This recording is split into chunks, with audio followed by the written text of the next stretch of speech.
Hello everyone, welcome to SW News. Today we are going to talk about a new entrant in Tamil politics. But before we start today's video, let me make a very small appeal. We have launched a membership drive on our YouTube channel SW News English. Please click on the join button, show us your support. There are 2 levels of the membership and the details of which you will get to know at the end of this video. So please do join the membership drive and support us in our endeavor for free and fair journalism. Let's start today's video. Tamil politics has for decades been ruled by 2 Dravidian parties, DMK and AIADMK. Both the parties led by their stalwart leaders, DMK by Kalignar Karunanidhi and AIADMK by MGR and Then Jayalalitha. This is probably the first time in many decades that the state assembly election will be contested without the presence of these mega leaders of Tamil Nadu politics. Thus, it is definitely a litmus test for the Dravidian parties and their next generation leaders to assess whether they command same respect and voter base in the masses. While there have been smaller parties in Tamil Nadu like VCK and PMK, the parties are either in DMK fold or in AIADMK fold. But this time around, Kamal is seeking to make way in Tamil Nadu. And by Kamal here, I don't mean the BJP, I mean Kamal Haasan. The Tamil superstar, producer, host turned politician founded his own party in 2018. Now in this sense, he was ahead of Rajinikant, who had also announced his wish to enter active politics but eventually scrapped the plan before the Tamil Nadu Assembly elections were announced. So in February 2018, Kamal Haasan founded Makkal Needhi Maiam. The name literally translates to People's Justice Center. The party promises to be an alternative to 2 Dravidian parties and provide a third front in Tamil Nadu. Just a year after it was founded, the party also contested Lok Sabha elections, rather unsuccessfully. However, it could be said that the party was tasting waters in Lok Sabha. Now the party has fielded candidates for state assembly elections. The party chief Kamal Haasan himself is contesting this election. On March 12th, he announced second list of candidates in which he announced his candidacy. Much to everyone's surprise, Kamal Haasan decided to contest from Coimbatore South. In this episode today, let's understand why he chose Coimbatore South. Kamal Haasan on Monday filed his nomination papers from Coimbatore South constituency. After filing his nomination, Haasan addressed the media and reflected his motive behind choosing the constituency.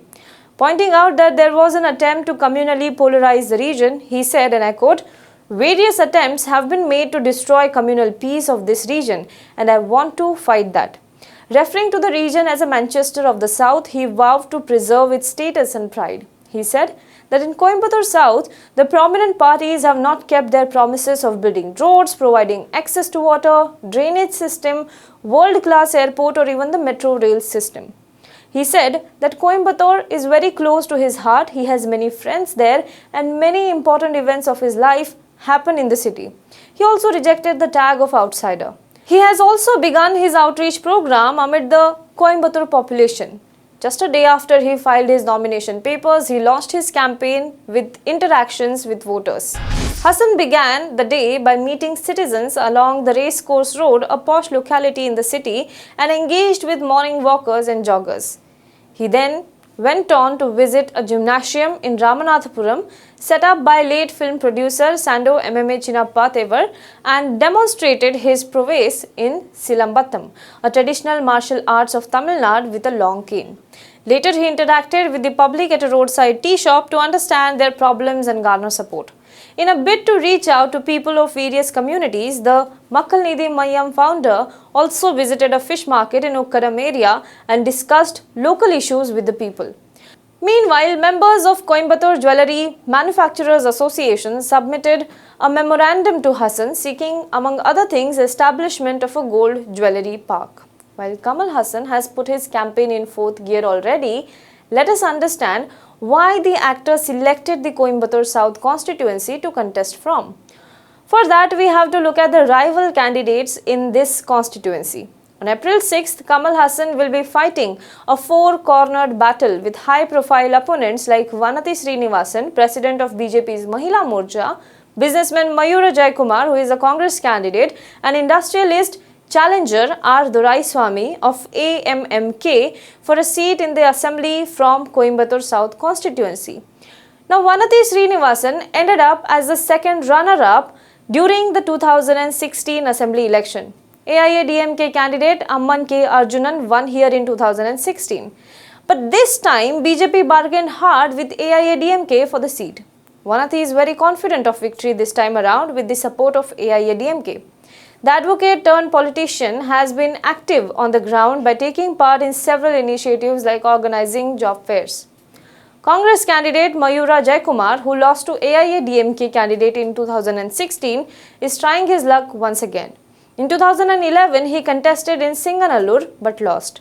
Considered to be a fierce competitor, Jaikumar hopes that DMK's backing this time around will help him cross the line. AMMK's challenger R. Doraiswamy, who won here in 2011 when he contested on an AIADMK ticket, is also expected to put up a tough fight. More winning chances. Now, everyone expected that considering his popularity among urban population, Kamal Haasan will contest from any seat in Chennai, or he will choose a seat where the rivals will be from two Dravidian parties. Rather, he chose a seat where two national parties have fielded their candidates. We all know that even if BJP and Congress are national parties, they are not the main driving forces in Tamil Nadu politics. In fact, Alandur, T. Nagar, Velachery and Mylapore were some of the constituencies under consideration from South Chennai. Since the DMK and AIADMK fielded very strong candidates in Alandur, Velachery, T. Nagar and Mylapore, it was decided that Kamal Haasan should contest from Coimbatore South to avoid any confrontation with the strong candidates. Let's talk about the second point, which is groundwork done by MNM leaders in Coimbatore South. In 2019 Lok Sabha elections, Makkal Needhi Maiam polled more than 16 lakh votes. One of the constituencies where it polled more than 1 lakh votes is Coimbatore South. In 2019, party Vice President R. Mahendran contested from the seat but lost. A report in the Hindu quoting party sources said that Vice President Dr. R. Mahendran had worked systematically in Coimbatore for the Lok Sabha poll and has since then created a very strong party structure in the district. Though we got over 1 lakh votes in both Coimbatore and South Chennai in the Lok Sabha polls, it was felt that votes polled in Coimbatore were a result of a strong booth-level organization. In South Chennai, the votes polled were not due to a party structure mobilizing the voters. This is what a party leader has said about this entire situation. Let's talk about the third point, which is representation of civil servants, and it is also one of the major points. Muslims and Christians in this constituency are around 25%, whereas Dalits constitute 20%. More than caste and religious combination, it is the civil issues that could be deciding factor in this constituency. A large number of government employees stay in the area. Traffic congestion and parking are the major civic issues in the constituency. Recently, talking to media, Kamal Haasan revealed that his family in the initial days wanted him to become an IAS officer and then join the politics. In fact, he has many IAS officers in his party. This could turn the election in his favor. Moreover, Kamal Haasan's popularity has to be also taken into consideration. While these factors seem to go in favor of Kamal Haasan, actual outcome of the poll will be decided by the people of Coimbatore South. If you like this video, please comment below the video and subscribe to our YouTube channel. If you are watching this video on Facebook, then please make sure you like our page and comment below it and share this video to as many people as possible. Thank you. Hello everyone. HW News English is 2 years old now. When we started this venture, we promised ourselves one thing, that news should remain free, because right to know is the right of every Indian. But to keep news free for everyone, we need support from some of you. And thus, we have rolled out membership on our YouTube channel, HW News English. But mind you, the membership is completely voluntary. The programs that we were doing earlier, that we are doing now, will continue to remain free. First level is a basic level. Here, you can be our supporter by paying Rs 199 per month. This membership gives you certain perks and benefits. The perks include unique badges in front of your name, a live show from Mr. Sujit Nair and from Mr. Akhilesh Bhargava per month for our members.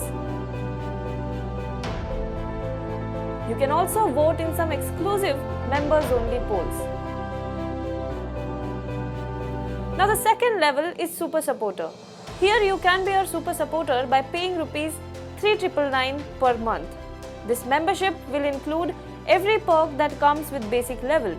Additionally, our Super Supporters can be a part of a WhatsApp group where we can have discussions and suggestions on various topics. The second perk includes a gift pack with our merchandise. And the third perk is a Google Meet with Mr. Sujit Nair, where you can join the meet and ask your questions to Mr. Nair face to face. Lastly, if you like, we would give a shout out to our super supporters in our programs. So, hope to see you soon with our badges. The emerging backbone of India's economy are our startups. They represent India's youth, they represent India's aspirations, they represent India's hopes, they represent our fight against an insensitive bureaucracy, against an insensitive system. They represent the fight of our startup entrepreneurs against an indifferent system, against an insensitive banker, against challenges of dealing with the government, and against all the odds with which they started a startup. Every startup begins with a brilliant idea, a unique idea, an idea which nobody else thought of, and that becomes a business enterprise. We are starting our next episode series on what we call startup stories.